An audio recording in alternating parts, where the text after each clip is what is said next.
আসসালামু আলাইকুম। ই পাসপোর্ট, হ্যাঁ, ই পাসপোর্ট নিয়ে ভিডিওটি এমনিতেই একটু বড় হবে, তাই ইন্ট্রোটা আমি যতটা সম্ভব ছোট করে ফেলবো। অর্থাৎ এই ভিডিওতে আমি আপনাদের দেখাবো যে আপনারা অনলাইনের মাধ্যমে নিজেরাই কিভাবে ই পাসপোর্টের আবেদন করতে পারবেন। তো সম্পূর্ণ ভিডিওটি দেখুন, তাহলে আপনার সূক্ষ্ম অংশগুলো আপনার বোধগম্য হবে এবং আপনি যখন নিজে অ্যাপ্লাই করতে যাবেন সেটা সঠিকভাবে প্রয়োগ করতে পারবেন। তো চলুন মূল ভিডিওতে। আর মূল ভিডিওতে যাওয়ার আগে অনুরোধ থাকলো, আপনারা আমার চ্যানেলে প্রথমবার হলে অবশ্যই আমার চ্যানেলটি সাবস্ক্রাইব করবেন এবং পাশে থাকা বেল বাটনটি অন করে দেবেন। আর যারা আমাকে ফেসবুক থেকে দেখছেন তারা অবশ্যই আমাকে ফলো করে রাখবেন, কারণ আমি ভিডিও আপলোড করার সঙ্গে সঙ্গে আপনারা তা দেখতে পারবেন।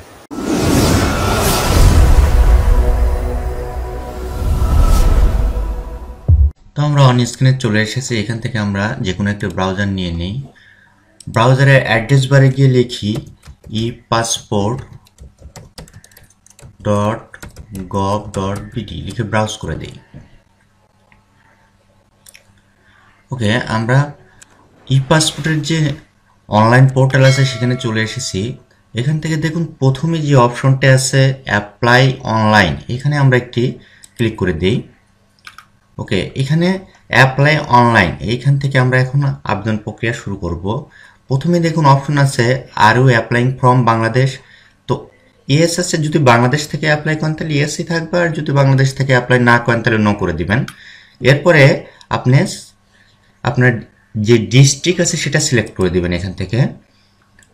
তো আমি এখান থেকে আমার ডিস্ট্রিক্টটা আমি সিলেক্ট করে দিই।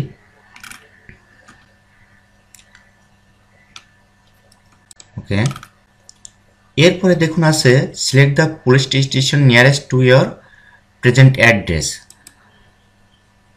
এরপর আপনার থানা বা উপজেলাটা এখান থেকে সিলেক্ট করে দিবেন। এখন আপনি জাস্ট এখান থেকে কন্টিনিউ করে দিবেন। এরপরে আপনার প্রথম যে অপশনটি আসছে এখানে স্টেপ 2-তে ইমেলটা আপনি এখানে দিয়ে দিবেন। তো আমি একটি ইমেল এখানে দিয়ে দিচ্ছি।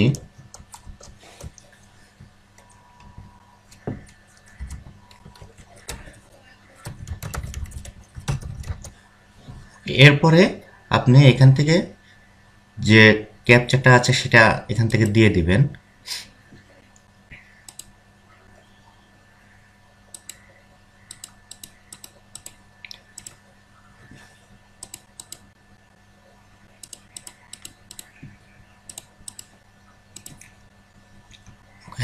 এখন এখান থেকে জাস্ট কন্টিনিউ করে দিবেন। দেওয়ার পরে আপনি এখানে প্রথমে আপনি পাসওয়ার্ড দিবেন। অবশ্যই পাসওয়ার্ডটি স্ট্যাম্প পাসওয়ার্ড দিতে হবে, কারণ প্রথমে আপনার রেজিস্ট্রেশন হচ্ছে। তো রেজিস্ট্রেশন করার জন্য আপনাকে অবশ্যই স্ট্রং পাসওয়ার্ড দিতে হবে। আমি পাসওয়ার্ড দিয়ে দিলাম। এরপরে একই পাসওয়ার্ড আবার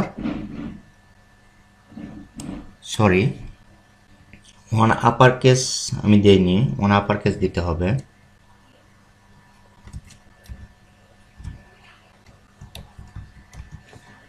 ওকে, এটা আবার রিপিট করবেন।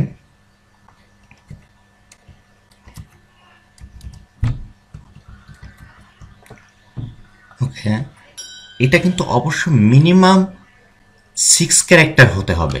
এরপর আপনার পুরো যে ইনফরমেশন দেবেন সেটা আপনি এখানে দিবেন। তো আমি দিচ্ছি। আপনার এনআইডিতে বা বার্থ সার্টিফিকেটে যেভাবে নামটি আছে সেভাবে আপনি এখানে দিয়ে দিবেন।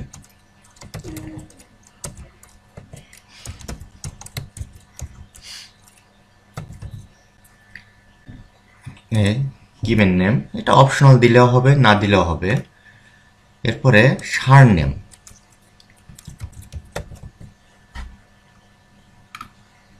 কন্ট্যাক্ট ইনফো, এখানে আপনি একটি মোবাইল নাম্বার দিয়ে দিবেন। আপনার যে মোবাইল নাম্বার সেটা আপনি এখান থেকে দিয়ে দিবেন।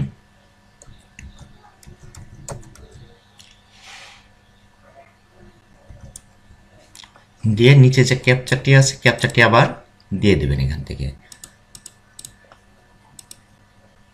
ওকে, create account.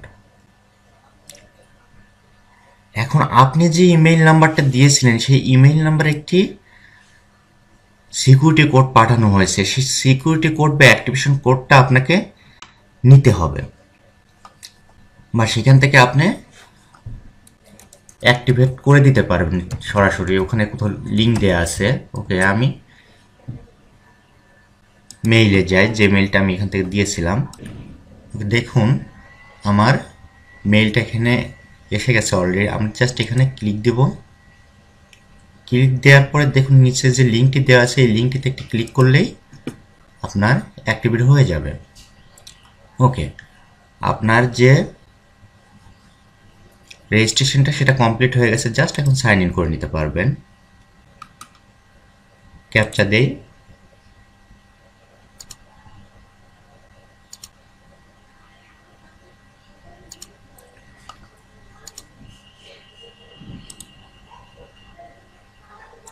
Okay, log in আমার হয়ে গেছে। এখন আমরা এখান থেকে জাস্ট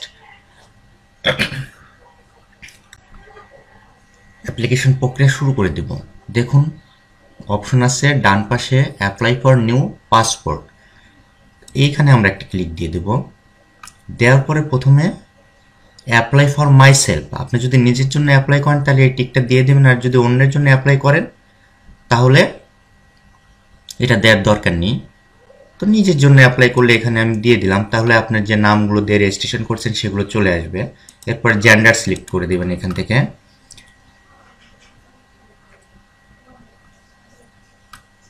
এরপরে দেখুন যে আপনার পুরো নেম আছে সেটা কিন্তু অলরেডি চলে এসেছে, আপনি যে রেজিস্ট্রেশন করছেন সেই নাম দিয়ে। এরপরে সিলেক্ট প্রফেশন, এখান থেকে আপনি আপনার প্রফেশনটা সিলেক্ট করে দিবেন। আপনি যে কাজ করেন সেই কাজ দিয়ে এখানে সিলেক্ট করে দিবেন। Hey there. Subscribe to my channel and also press this bell icon. ওকে, এরপরে আপনি আপনার ধর্মটা এখান থেকে সিলেক্ট করে দিবেন। এরপর দেখুন birth data, select country of birth, Bangladesh থেকে আপনি জন্মগ্রহণ করলে বাংলাদেশ দিবেন, অন্য দেশে যদি জন্মগ্রহণ করে থাকেন তাহলে অন্য দেশ, সেই দেশের নাম এখানে দিয়ে দিতে পারেন, তো অবভিয়াসলি এটা বাংলাদেশে থাকবে। সিলেক্ট ডিস্ট্রিক্ট অফ বার্থ, এখানে আপনার যে ডিস্ট্রিক্টে জন্মগ্রহণ করেছেন সেই ডিস্ট্রিক্টটা এখান থেকে সিলেক্ট করে দিবেন। তো আমি দিয়ে দিচ্ছি, ওকে দিয়ে দিলাম। এরপরে ডেট অফ বার্থ দিয়ে দিবেন। ওকে, ডেট অফ বার্থটা দেওয়া শেষ। এখন আপনারা citizenship information, select type of citizenship, এখানে আপনি কিভাবে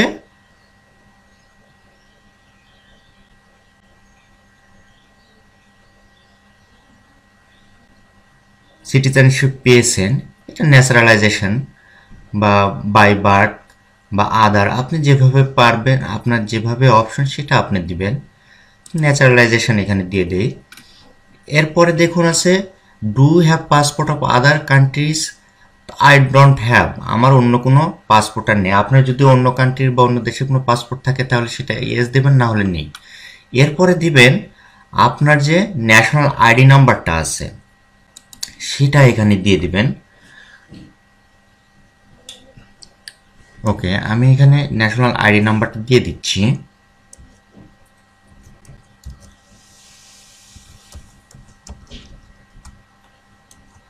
ন্যাশনাল আইডি নাম্বারটা দিয়ে দিলাম। এরপরে আপনার যে বার্থ সার্টিফিকেট নাম্বারটা আছে সেটা আপনি এখানে দিয়ে দিবেন।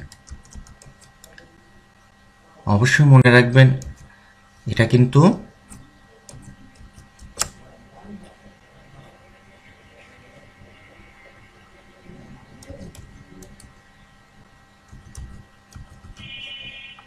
দিয়ে দিলাম বার্থ সার্টিফিকেট নাম্বারটা। এবার সেভ অ্যান্ড কন্টিনিউয়ে ক্লিক করে দেবেন। ওকে, আমরা পরবর্তী অপশনে চলে এসেছি। এখানে যদি আপনার পূর্ব কোনো পাসপোর্ট থাকে তাহলে আপনি ইয়েস করবেন, আর যদি পূর্ব কোনো পাসপোর্ট না থাকে তাহলে দেখুন ডান পাশে যে অপশনটা আছে no I don't have any passport, এটা দিয়ে দিবেন। আর যদি পূর্ব কোনো পাসপোর্ট থাকে তাহলে যে ধরনের পাসপোর্ট আপনার আছে সেটা এখানে সিলেক্ট করে দেবেন। এমআরপি পাসপোর্ট থাকলে প্রথমটি, আর ইপিপি পাসপোর্ট থাকলে পরেরটি দিয়ে দেবেন। ইলেকট্রনিক পাসপোর্ট বা ই পাসপোর্ট থাকলে I don't have any passport, এটা দিয়ে দিলাম। দিয়ে সেভ অ্যান্ড কন্টিনিউ ক্লিক করে দিবেন। এরপরে দেখুন আপনার পার্মানেন্ট অ্যাড্রেস সিলেক্ট করতে বলেছে। এখান থেকে আপনি প্রথমে আপনার জেলাটা সিলেক্ট করে দেবেন।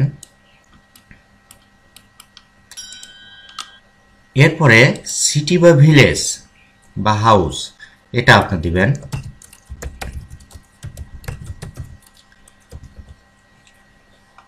এরপর আছে রোড সেক্টর, এটা অপশনাল, থাকলে দিবেন, না দিলেন, না থাকলে না দিবেন। এরপর সিলেক্ট পোস্ট অফিস, এটা আপনি দিয়ে দিবেন এখান থেকে।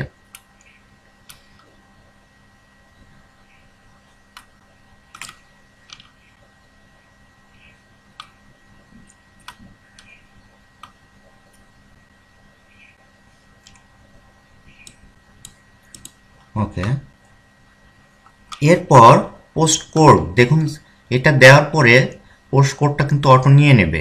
এরপর সিলেক্ট পুলিশ স্টেশন, এটা এখান থেকে সিলেকশন দিয়ে দেবেন। দেওয়ার পরে আপনার যদি প্রেজেন্ট অ্যাড্রেস এবং পার্মানেন্ট অ্যাড্রেস একই হয় তাহলে জাস্ট এখানে present address is the same as permanent address, এই অপশনটাতে ক্লিক দিয়ে দেবেন। তো আমি যেহেতু একই, সেই জন্য আমি এখানে ক্লিক দিয়ে দিলাম।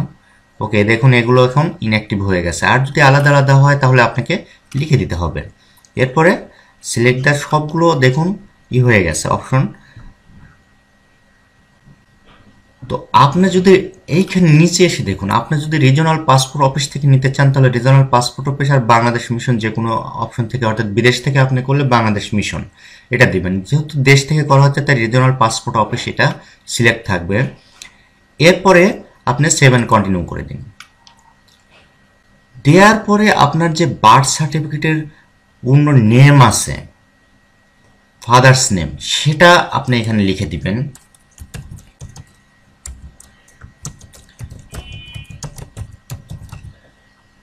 তার প্রফেশনটা এখান থেকে সিলেকশন দিবেন।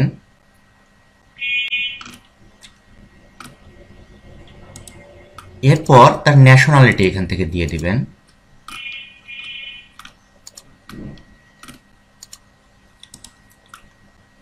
ন্যাশনাল আইডি নাম্বার যেটা আছে সেটা আপনি দেবেন এখান থেকে।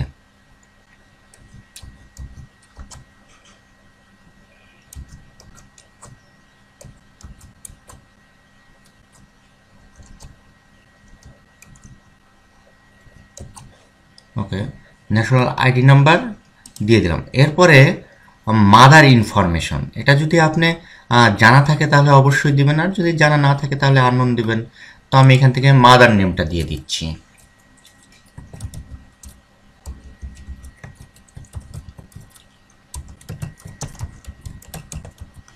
এরপরে তার প্রফেশনটা সিলেক্ট করবেন এখান থেকে, যে কাজ করে যে সেই কাজটা এখান থেকে সিলেকশন দিয়ে দেবেন। হাউস ওয়াইফ হলে হাউস ওয়াইফ দেবেন, আদার্স হলে আদার্স দেবেন। তো যেহেতু হাউস ওয়াইফ, আমি হাউস ওয়াইফটা এখান থেকে খোঁজার চেষ্টা করছি। ওকে, হাউস ওয়াইফ। এরপরে তার ন্যাশনালিটিটা এখান থেকে দিয়ে দেবেন। এরপর তার যে বার্থ সার্টিফিকেট বা এনআইডি নম্বর আছে দিয়ে দেবে। এটা অপশনাল, দিলেও হবে কিন্তু না দিলেও হবে। দেখুন উপরে কিন্তু এখানেও অপশনাল দেওয়া আছে, দিলেও হবে না দিলেও হবে। Hey there. এরপরে Subscribe to my channel. আপনি গার্ডিয়ান ইনফরমেশন, আপনার যদি লিগ্যাল কোনো গার্ডিয়ান থাকে, অর্থাৎ আপনি যদি অ্যাডপ্টেড হন বা আপনার অন্য কোনো গার্ডিয়ান থাকে, তাহলে আপনি জাস্ট এখান থেকে এই টিক মার্কটা উঠিয়ে দিলে আপনার এই অপশনগুলো অ্যাক্টিভ হয়ে উঠবে। এখান থেকে আপনি আপনার ডাটাগুলো দিয়ে দেবেন আপনার লিগ্যাল গার্ডিয়ানের। তো যেহেতু লিগ্যাল গার্ডিয়ান আমি দিয়ে দিয়েছি, বাবা মায়ের ইনফরমেশন দরকার নেই। এখন 7 কন্টিনিউ করে দিই।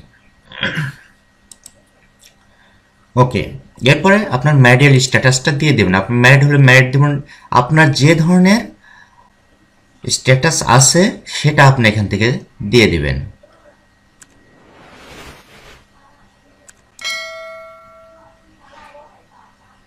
সরি, সিঙ্গেল, আমি এখান থেকে সিঙ্গেলটা দিয়ে দিলাম।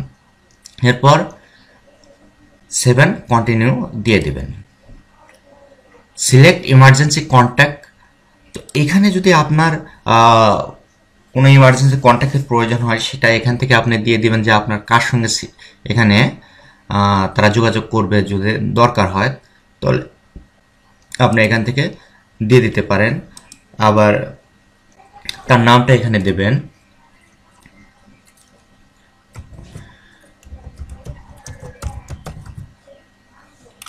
তার অ্যাড্রেসটা দিয়ে দেবেন এখান থেকে। প্রথমে জেলা দিবেন, এরপরে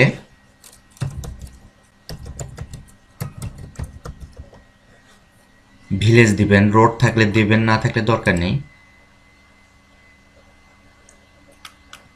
এরপরে আপনার পোস্ট অফিসটা এখান থেকে দেবেন, পুলিশ স্টেশন, ইমেল থাকলে দিবেন, না থাকলে না, এটা অপশনাল। আর মোবাইল নাম্বারটা অবশ্যই আপনাকে দিতে হবে।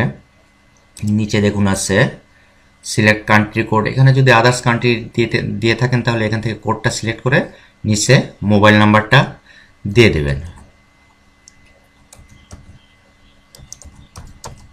দেওয়ার পরে জাস্ট 7 কন্টিনিউ করে দিবেন। ওকে, এখন আসলো আপনার পাসপোর্টের অপশন। আপনি কি ধরনের পাসপোর্ট চাচ্ছেন? এখানে 2 ধরনের পাসপোর্ট আছে, 64 পৃষ্ঠা 48 পৃষ্ঠা, আর 2 মেয়াদের আছে, 5 বছর এবং 10 বছর। আপনি যেটা দিতে চান সেটা এখান থেকে সিলেক্ট করে দিবেন। তাহলে আমি 48 পৃষ্ঠা 5 বছর দিয়ে দেখাই, তাহলে টাকা লাগবে আপনার 4025 টাকা। এখানে 7 কন্টিনিউ করে দিই। ওকে, আপনি এখান ডেলিভারিটা বা কিভাবে নেবেন, রেগুলার ডেলিভারি বা এক্সপ্রেস ডেলিভারি? রেগুলার ডেলিভারি সাধারণভাবে যেভাবে হয়, আর এক্সপ্রেস ডেলিভারি হলে সেটা জরুরি ভিত্তিতে হয়, অর্থাৎ কষ্টটা বেশি পড়বে। আমি রেগুলার ডেলিভারিতেই দেখালাম, 7 কন্টিনিউ করে দিলাম। এখন দেখুন এক নজরে এখানে যে যে তথ্যগুলো আমি দিয়েছিলাম সবগুলো এখানে তারা দিয়ে দিয়েছে। কোথাও যদি আপনার সঠিক করার প্রয়োজন হয় বা কোথাও যদি আপনার ভুল হয়ে থাকে তাহলে দেখুন ডান পাশে এডিট বাটন আছে, এই এডিট বাটনে আপনি ক্লিক করে এডিট করে নিতে পারবেন প্রত্যেকটা অপশন। আমরা নিচের দিকে নেমে যাই। এখন সব যদি আপনার সঠিক থাকে তাহলে confirm and proceed to payment এই অপশনটা ক্লিক করে দেব। ওকে, এখন আপনি পেমেন্ট অনলাইন পেমেন্ট করবেন না অফলাইন পেমেন্ট করবেন সেটা এখান থেকে আপনি জাস্ট সিলেকশন দেবেন। দেখুন এখানে online payment temporary not available, এখানে অনলাইন পেমেন্টটা অফ করে দেওয়া আছে বর্তমানে। তো আমার অফলাইন পেমেন্টটা অটোই থাকবে। দেখুন অফলাইন পেমেন্টটা সিলেক্ট আছে, তাহলে আমি এখান থেকে পরবর্তীতে নেক্সট ক্লিক করতে, কোথায় কোথায় আপনাকে পেমেন্ট করতে পারবেন সেগুলো কিন্তু এখানে লিখে দেওয়া আছে। দেখুন bank Asia, Dhaka bank, one bank, premier bank, Sonali bank, touch bank, এই কয়েকটা ব্যাংকে আপনি টাকা পেমেন্ট করতে পারেন। এখান থেকে পরবর্তী কন্টিনিউ করে দিই। এখন জাস্ট শিডিউল আমাকে নিতে হবে এখান থেকে, তো আমি শিডিউল অ্যাপয়েন্টমেন্টে ক্লিক করে দিলাম। তো দেখুন এই যে যে ডেটগুলো অ্যাক্টিভ আছে এই ডেটগুলোতে আপনি শুধু শিডিউল নিতে পারবেন। তো আপনি এখান থেকে যে কোনো একটি ডেট আপনার পছন্দ অনুযায়ী ডেট বা আপনি যে ডেটে যেতে পারবেন সেই ডেট টিকমার্ক দিয়ে কখন আপনাকে যোগাযোগ করতে হবে সেটাও এখানে তারা উল্লেখ করে দিতে হবে যে আপনি কখন যাবেন। ওকে, দিয়ে আপনি জাস্ট কনফার্ম করে দিবেন। ওকে, আপনার শিডিউল নেওয়া হয়ে গেছে। আপনার যদি এই শিডিউলটা না থাকে তাহলে আপনি জাস্ট এখান থেকে রিশিডিউল বা ক্যান্সেল অ্যাপয়েন্টমেন্ট এটাতে ক্লিক করে আপনি অ্যাপয়েন্টমেন্ট করতে পারবেন। এখন আপনার যে ইনফরমেশন দেওয়া হয়ে গেল টোটালি কিন্তু এখানে দেয়া আছে। এখন জাস্ট আপনি শিডিউল মোতাবেক প্রয়োজনীয় কাগজপত্র নিয়ে আপনি যা আপনার যে আঞ্চলিক পাসপোর্ট অফিস সেখানে গিয়ে দেখা করবেন। আপনি এখান থেকে আপনার ফর্মটি অবশ্যই কিন্তু প্রিন্ট করে নিতে পারেন। অবশ্য আপনার যদি প্রিন্টার না থাকে তাহলে বাইরে থেকে ডাউনলোড করে বাইরে নিয়ে গিয়ে প্রিন্ট করে নেবেন। জাস্ট আপনি যদি আপনার প্রিন্টার থাকে তাহলে সরাসরি প্রিন্ট সামারি এখানে ক্লিক করবেন, আর যদি প্রিন্টার না থাকে তাহলে যে ডাউনলোড অ্যাপ্লিকেশন ফর্ম এখানে ক্লিক করে দিবেন। দেখুন ক্লিক করে দিলে আমার ফর্মটি ডাউনলোড হয়ে গেল। তো আমি একটু দেখিয়ে দিই আপনাদের।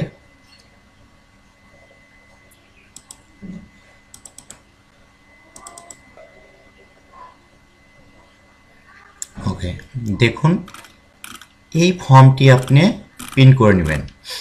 প্রিন্ট করে নেওয়ার পরে দেখুন নিচের দিকে date and signature of application, এই ডেটে আপনি যে ডেটে যাবেন সেই ডেটটা দিবেন এবং এখানে আপনার সিগনেচারটা আপনি করে নেবেন। করে নিয়ে আপনি জাস্ট এই ফর্মটি আপনি প্রিন্ট করে নেবেন। তবে মনে রাখবেন এক পেজে প্রিন্ট করবেন না, কিন্তু আলাদা আলাদা পেজে প্রিন্ট করবেন। এপিট ওপিট করে প্রিন্ট করার দরকার নেই। প্রিন্ট করে আপনি জাস্ট আপনার শিডিউল ডেটে গিয়ে আঞ্চলিক পাসপোর্ট অফিসে যোগাযোগ করবেন। ভিডিওটি একটু লম্বা হলো তা না, আপনি যখন অ্যাপ্লাই করবেন সূক্ষ্ম বিষয়গুলো মিস করা যাবে না, সেক্ষেত্রে কিন্তু আপনার যে অ্যাপ্লিকেশন করলেন সেটা বাতিল হয়ে যেতে পারে। আর এই অ্যাপ্লিকেশনটা প্রিন্ট আউট করে আপনারা প্রয়োজনীয় কাগজপত্রে এর সঙ্গে অ্যাটাচ করে আপনি আপনার জেলা সদরে যে পাসপোর্ট অফিস আছে সেখানে গিয়ে এটা জমা দিয়ে দেবেন, তাহলে এটা কার্যক্রম শুরু হয়ে যাবে। তো ভিডিওটি যদি আপনাদের ভালো লাগে অবশ্যই লাইক দিবেন, কমেন্টস করবেন এবং শেয়ার করবেন। আর আমার সঙ্গে এতটা সময় ব্যয় করার জন্য আবারও ধন্যবাদ।